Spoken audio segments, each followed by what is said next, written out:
ഈ മലയോര പ്രക്ഷോഭയാത്രയുടെ ഭാഗമായി ഇവിടെ എത്തിച്ചേർന്ന നമ്മുടെ അഭിവന്ദ്യനായ പ്രതിപക്ഷ നേതാവ് ബഹുമാന്യനായ ശ്രീ വി.ഡി. സതീശൻ അവർകളെ ആദരപൂർവ്വം ഈ മഹാസമ്മേളനം ഉദ്ഘാടനം ചെയ്യുന്നതിന് ക്ഷണിക്കുന്നു.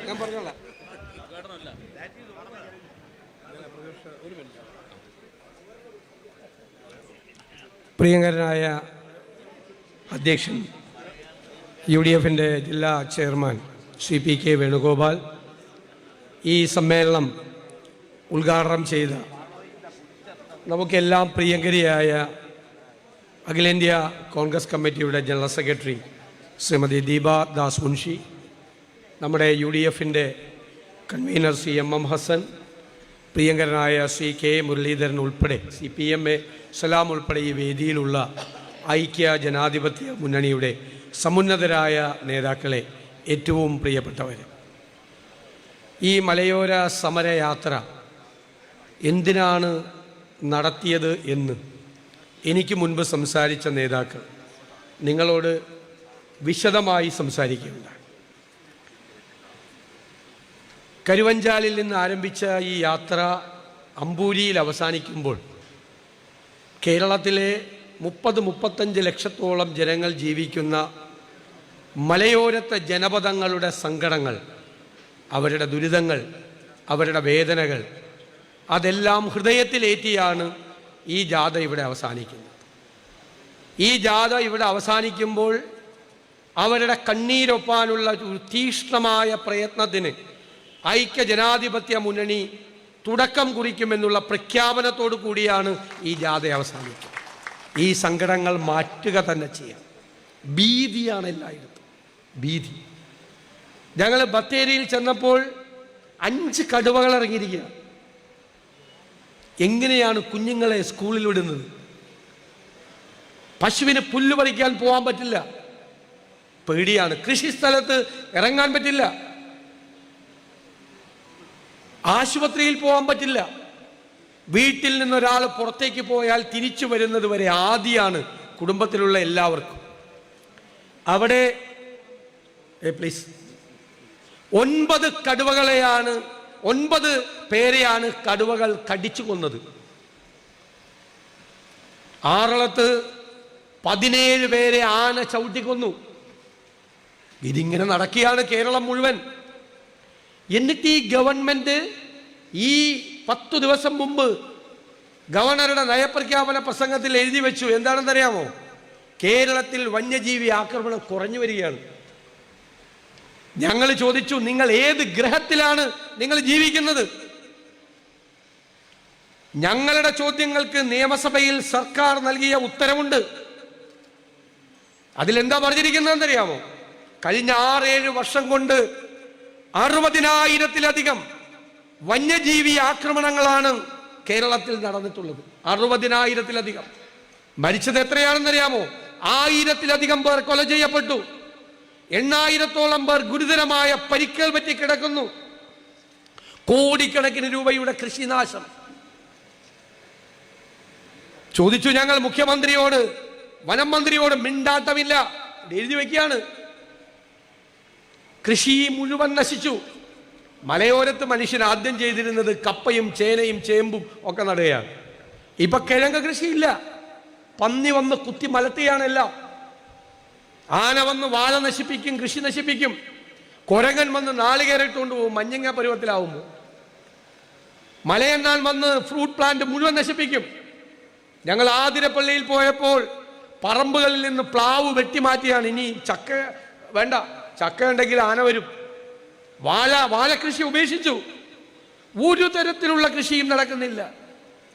അവിടെ ഓരോ സ്ഥലത്ത് വനാതിർത്തിക്കും 15 കിലോമീറ്റർ അകലെ ഒരു സ്കൂളിൽ മുഴുവൻ മൃഗങ്ങളാണ്. അവിടുത്തെ സ്കൂളിലെ സിസ്റ്റേഴ്സ് വന്ന് പറഞ്ഞു, ഞങ്ങൾ എന്ത് ചെയ്യും? ഇല്ലിത്തോട് സ്കൂൾ പൂട്ടാൻ പോവാണ്.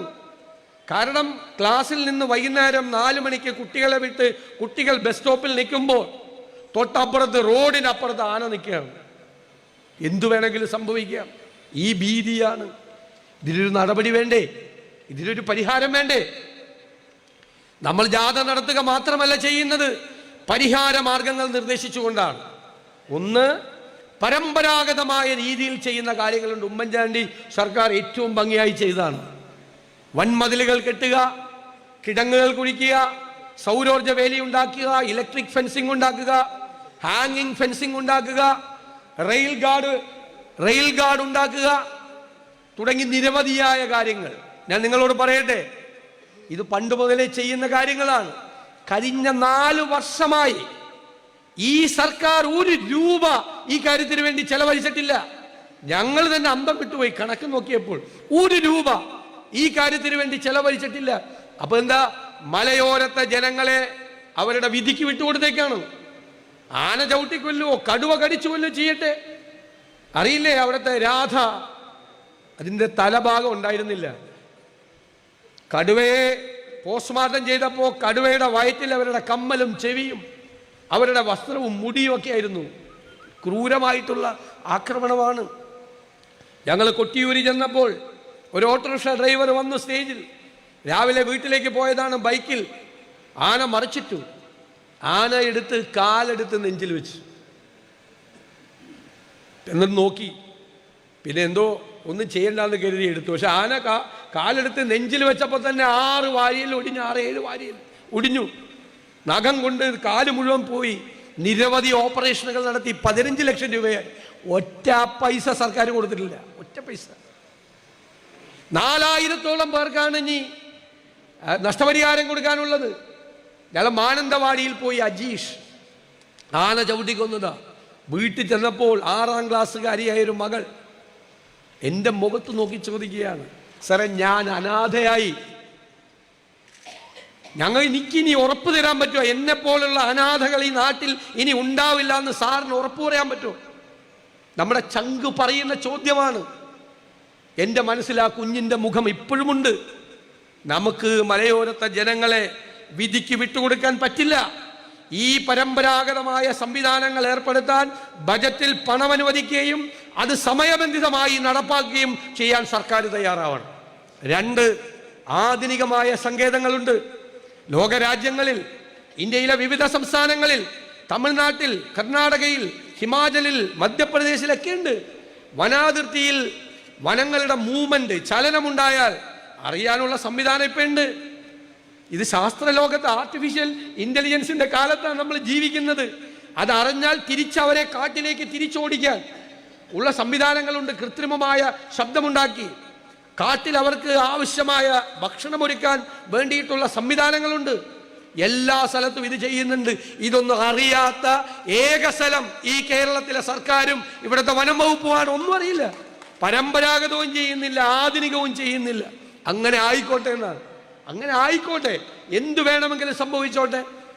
ഇപ്പം നമ്മളാരും വനസംരക്ഷണത്തിനെതിരല്ല. ഐക്യ ജനാധിപത്യ മുന്നണി 100% വനസംരക്ഷണത്തിന്റെ കൂടെയാണ്. കേരളത്തിലെ ഭൂവിസ്തൃതിയുടെ 29.1% വനമാണ്. ദേശീയ ശരാശരിയേക്കാൾ കൂടുതലാണ്. അത് സംരക്ഷിക്കണം. പിന്നെയും വനം ഉണ്ടാക്കുകയാണ്. ഇടുക്കിയിൽ, വയനാട്ടിൽ, എല്ലായിടത്തും വീണ്ടും വനം നോട്ടിഫൈ ചെയ്യാണ്. ഇടുക്കിയിലൊക്കെ സ്ഥിതി എന്താണെന്നറിയാം? 2,15,000 ഏക്കറാണ് ഏലത്തോട്ടം. അത് റവന്യൂ ഭൂമിയായിരുന്നു. 2,15,000 ഏക്കർ ഇപ്പോൾ വനഭൂമിയാക്കാൻ പോവാ. അപ്പം മനുഷ്യനിങ്ങോട്ട് പോവും. ഇതൊക്കെ 3-4 തലമുറയ്ക്ക് മുമ്പ് വന്ന് ഗവൺമെന്റ് തന്നെ പറഞ്ഞയച്ച്, ഗ്രോമോർ ഫുഡ് പദ്ധതിയുമായി പറഞ്ഞയച്ച് ഈ മലയോരത്ത് ചെന്ന് കഷ്ടപ്പെട്ട് കഠിനാധ്വാനം ചെയ്ത ഒരു തലമുറയുടെ 4ാം തലമുറയാണിത്. കുടിയേറ്റം ഉണ്ടായി. അവരിനി കുടിയിറങ്ങണോ? എന്നിട്ട് എങ്ങോട്ട് പോകാനാ? കുടിയിറങ്ങിയിട്ട് ഏത് നാട്ടിലേക്ക് പോകാനാ? ഇത്രയും ജനസാന്ദ്രതയുള്ള ഒരു സംസ്ഥാനത്ത് ഇത്രയും പ്രശ്നങ്ങൾ ഉണ്ടാകുമ്പോൾ ലാഘവത്വത്തോടു കൂടി ചെയ്താൽ മതിയോ? കേന്ദ്ര വന്യജീവി സംരക്ഷണ നിയമത്തിൽ മാറ്റം വേണം. കാലാനുസൃതമായി 52 കൊല്ലമായി നിയമം വന്നിട്ട്. ശ്രീ കൊടിക്കുന്ന് സുരേഷ് ഇവിടെ ഇരിക്കുന്നു. അദ്ദേഹം അടക്കം കേരളത്തിലെ 18 എംപിമാരും പാർലമെന്റിൽ UDFന്റെ എംപിമാർ പോരാടും അതിനുവേണ്ടി. മേപ്പാടിയിൽ ഈ മലയോര സമരയാത്രയിൽ പങ്കെടുത്തുകൊണ്ട് ശ്രീമതി പ്രിയങ്ക ഗാന്ധി പറഞ്ഞു, ഞങ്ങൾ പാർലമെന്റിൽ ഇതിനുവേണ്ടി ശബ്ദമുയർത്തും, എല്ലാവരും ഒരുമിച്ച് ചേർന്ന്. അസംബ്ലിയിൽ ഞങ്ങളുണ്ട്. നിങ്ങൾക്കറിയാമോ, കഴിഞ്ഞ 3.5 കൊല്ലക്കാലം ഞങ്ങൾ പ്രതിപക്ഷത്തിരുന്നപ്പോൾ കേരളത്തിലെ നിയമസഭയിൽ ഏറ്റവും കൂടുതൽ കൊണ്ടുവന്നത് 2 വിഷയങ്ങളാണ്. ഒന്ന് ഈ മലയോരത്തെ ജനങ്ങളുടെ സങ്കടങ്ങൾ, രണ്ട് തീരപ്രദേശത്തെ പാവപ്പെട്ടവരുടെ വിഷമങ്ങൾ. ഇത് രണ്ടും 6 അടിയന്തര പ്രമേയങ്ങളാണ് മലയോരത്തെ ആളുകൾക്ക് വേണ്ടി കൊണ്ടുവന്നത്.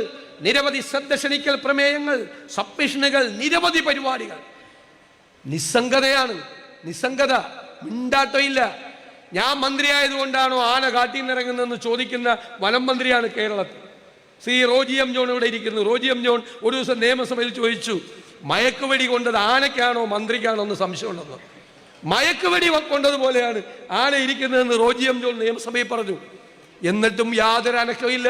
മയക്കുവെടി കൊണ്ടതുപോലെ ഇരിക്കുകയാണ് ഗവൺമെന്റും. ഒരു നടപടിയും സ്വീകരിക്കുന്നില്ല. ചെയ്തേ മതിയാവൂ, പരിഹാരം ഉണ്ടാക്കിയേ മതിയാവൂ. ഭൂമി ഇപ്പൊ ബഫർ സോൺ എന്ന പേരിൽ വീണ്ടും പ്രശ്നങ്ങൾ ഉണ്ടാവുകയാണ്. ഇവിടെയുണ്ട് ബഫർ സോൺ. ബഫർ സോൺ വന്നാൽ ഏകദേശം റിസർവ് ഫോറസ്റ്റിന്റെ സ്ഥിതിയാവും. ഇതുവരെ കേന്ദ്ര ഗവൺമെന്റ് ഇവിടെ നിന്ന് അയച്ചു കൊടുത്തത് ഇതുവരെ തിരിച്ചയച്ചു കൊടുത്തിട്ടില്ല, ഇതുവരെ കൊടുത്തിട്ടില്ല. തമിഴ്നാട് ഗവൺമെന്റ് പറഞ്ഞു ഞങ്ങൾക്ക് 0 ബഫർ സോൺ, വനാതിർത്തി തന്നെ ബഫർ സോൺ, വേറെ അതിന്റെ വനാതിർത്തിക്ക് ഇപ്പുറത്തേക്ക് ഒരു ബഫറും വേണ്ട എന്ന് പറഞ്ഞു. അങ്ങനെ ഒരു തീരുമാനമെടുക്കാൻ കേരള ഗവൺമെന്റ് തയ്യാറായോ? തയ്യാറായില്ല. അപ്പൊ ആളുകൾ അനുഭവിക്കട്ടെ, ആളുകൾ പ്രയാസപ്പെടട്ടെ. ഞാനത് ദീർഘിപ്പിക്കുന്നില്ല. ഞങ്ങൾ യാത്ര നടത്തിയത് ഈ സങ്കടങ്ങൾ കേൾക്കാനും വിഷമങ്ങൾ അറിയാനും ഐക്യദാർഢ്യം പ്രഖ്യാപിക്കാനും മാത്രമല്ല. മലയോരത്തെ ജനങ്ങളോട് ഞങ്ങൾ പറയുന്നു, നിങ്ങൾ ഒറ്റയ്ക്കല്ല, ഐക്യ ജനാധിപത്യ മുന്നണി നിങ്ങളോടൊപ്പമുണ്ട്. നിങ്ങളുടെ ഈ സങ്കടങ്ങൾക്ക് പരിഹാരം ഉണ്ടാക്കുന്നത് വരെ ഞങ്ങൾ കൂടെ ഉണ്ടാകും, കൂടെ ഉണ്ടാകും. കേന്ദ്ര ഗവൺമെന്റും സംസ്ഥാന ഗവൺമെന്റും ഒക്കെ ചെയ്യട്ടെ, ചെയ്യാൻ സമ്മർദ്ദം ചെലുത്തും. സംസ്ഥാന ഗവൺമെന്റ് ചെയ്തില്ലെങ്കിൽ പേടിക്കൊന്നും വേണ്ട, ഇത് തീരാറായി, ഇത് അവസാനിക്കാറായി, കഴിയാറായി. ഇത് കഴിയുമ്പോൾ ഐക്യ ജനാധിപത്യ മുന്നണി കേരളത്തിൽ കൊടുങ്കാറ്റ് പോലെ തിരിച്ചു വരും. അന്ന് ഞാൻ നിങ്ങൾക്ക് വാക്ക് തരുന്നു. ഇവിടെ ഇരിക്കുന്ന മുഴുവൻ ജനാധിപത്യ മുന്നണി നേതാക്കന്മാരെയും സാക്ഷി നിർത്തി പറയുന്നു, മലയോരത്തെ ജനങ്ങളുടെ സങ്കടങ്ങൾ UDF മാറ്റും, അവരുടെ കൂടെ നിന്ന് മാറ്റും. അത് വാക്കാണ്. മുഖ്യമന്ത്രി പറയുന്നത് പോലെ പഴയ ചാക്കിന്റെ വിലയുള്ള വാക്കല്ല, വാക്കാണ്. നിങ്ങൾ എഴുതി വെച്ചോ, റെക്കോർഡ് ചെയ്ത് വെച്ചോ, നമ്മളത് പരിഹരിക്കും, ഞങ്ങൾ കൂടെ ഉണ്ടാകും. ഈ വാക്ക് തരാൻ വേണ്ടിയിട്ടാണ് ഈ ജാഥയുമായി ഇവിടെ എത്തിയത്. കരുവഞ്ചാലിൽ നിന്നും ഈ മലയോരത്തുകൂടി യാത്ര ആരംഭിക്കുമ്പോൾ ഞങ്ങൾ പ്രതീക്ഷിച്ചതിനേക്കാൾ എത്ര വലിയ പ്രതികരണമാണ് മലയോരത്തെ ജനതയിൽ നിന്നുണ്ടായത് എന്ന് വിവരിക്കാൻ വയ്യാത്ത അനുഭവമാണ് ഈ ജാഥ ഞങ്ങൾക്ക് സമ്മാനിച്ചത്. ഈ ജാഥയിലുടനീളം ഇതിൻ്റെ ഇരകളായി മാറിയവർ, അവരുടെ കുടുംബാംഗങ്ങൾ ഉൾപ്പെടെയുള്ള നിരവധി ആളുകൾ, പാവപ്പെട്ട കർഷകർ കണ്ണുനീരുമായി വന്ന് ഞങ്ങളോട് പരാതികളും സങ്കടങ്ങളും പറഞ്ഞു. പ്രതീക്ഷയോടുകൂടി അവർ കാത്തിരിക്കുകയാണ്. ഈ ജാഥ ഞങ്ങൾ പ്രതീക്ഷിച്ചതിനേക്കാൾ എല്ലാം വലുതായി.